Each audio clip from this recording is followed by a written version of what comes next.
Hamas chief Haniyeh की मौत के बाद से मिडिल ईस्ट में जंग जैसे हालात हैं, जिसने पूरी दुनिया की टेंशन बढ़ा दी है। एक तरफ ईरान है जिसने इजराइल को नक्शे से मिटाने की कसम खाई है, तो दूसरी तरफ इजराइल है जिसने जंग के लिए पूरी तरह से खुद को तैयार कर लिया है। इजराइल की हिफाजत के लिए अमेरिका उसके साथ खड़ा है।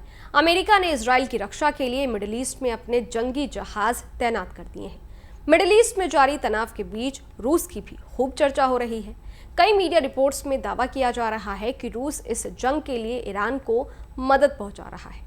सूत्रों के मुताबिक ईरान ने रूस से अत्याधुनिक मिसाइल डिफेंस सिस्टम समेत कई हथियार मांगे हैं। ऐसे में सवाल ये उठता है कि रूस से ईरान को मिलने वाले जिन हथियारों की चर्चा की जा रही है, क्या वो वाकई इतने घातक हैं भी कि इजराइल को कोई बड़ा नुकसान पहुंचा सके? कौन कौन से वो हथियार हैं जिससे ईरान ने रूस से मांगा है, चलिए आपको इस वीडियो में बताते हैं। नमस्कार, मैं हूं अदिति शाह और आप देख रहे हैं न्यूज नेशन डिजिटल। रूस से मांगा गया पहला हथियार है स्कंदर मिसाइल सिस्टम। रूस का स्कंदर मिसाइल सिस्टम बेहद ताकतवर माना जाता है। इसमें शॉर्ट रेंज की बैलिस्टिक मिसाइलें भी शामिल है। इसे रूस ने 1988 में डिजाइन किया था और साल 2006 में रूसी सेना में शामिल किया गया। क्षमता की बात करें तो ये मिसाइल 500 से 700 केजी तक न्यूक्लियर और नॉन न्यूक्लियर वॉरहेड ले जाने में सक्षम है। स्कंदर एम सिस्टम की हर मिसाइल गाइडेड होती है, उसे उड़ान के दौरान कंट्रोल किया जा सकता है। हाल ही में रूस ने यूक्रेन में हमलों के लिए इसका इस्तेमाल किया है। कुछ मीडिया रिपोर्ट्स में दावा किया जा रहा है कि ईरान को रूस से स्कंदर मिसाइल सिस्टम मिल सकता है। दूसरा हथियार है सुखोई 35 फाइटर जेट।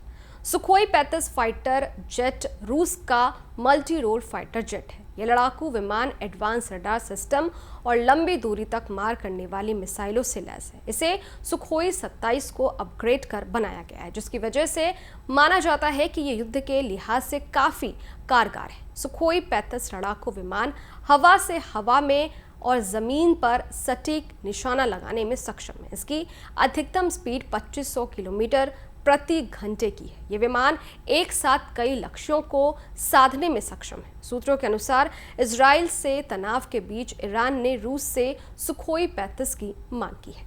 तीसरा हथियार है मरमस्क बीएन इलेक्ट्रॉनिक वॉरफेयर।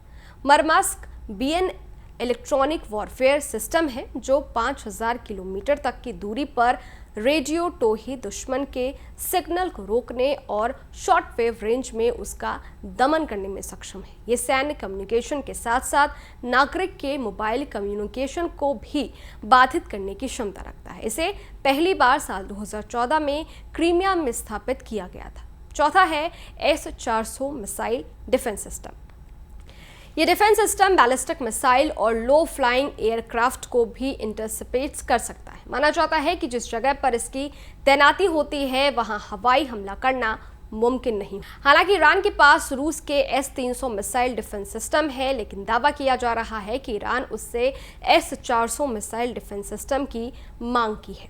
ये तो हो गई रूस की बात। अब बात करते हैं अमेरिका की। इजराइल की मदद के लिए अमेरिका भी सामने आया है। अमेरिका मिडिल ईस्ट में बैलिस्टिक मिसाइल वाले क्रूजर और डिस्ट्रॉयर की तैनाती करने का आदेश दिया है। साथ ही अमेरिका वहां दूसरे बैलिस्टिक मिसाइल डिफेंस वेपन भी भेज रहा है। इससे पहले 1 अगस्त को वॉशिंगटन पोस्ट ने अपनी रिपोर्ट में बताया कि अमेरिका ने मिडिल ईस्ट में 12 नए युद्धपोत तैनात किए हैं। अमेरिका के 2 navy destroyers USS Roosevelt, USS बल्कली, USS wasps और USS न्यूयॉर्क जैसे कैरियर्स मौजूद हैं। USS वॉप्स और न्यूयॉर्क को तनाव बढ़ाने की स्थिति में इलाके से अमेरिकी सैनिकों को तुरंत वापस लाने के लिए तैनात किया गया। इससे पहले 13 अप्रैल को भी जब ईरान ने इजराइल पर हमला किया था, तब अमेरिकी डिफेंस सिस्टम ने उससे इंटरसेप्ट कर दिया था। खैर, ये वीडियो आपको कैसा लगा? इस वीडियो पर आपकी क्या राय है? कमेंट बॉक्स में जरूर बताइएगा। देश और दुनिया की तमाम खबरों के लिए देखते रहिए न्यूज नेशन डिजिटल, मेरे यानी अदिति शाह के साथ। शुक्रिया। न्यूज नेशन अब व्हाट्सएप पर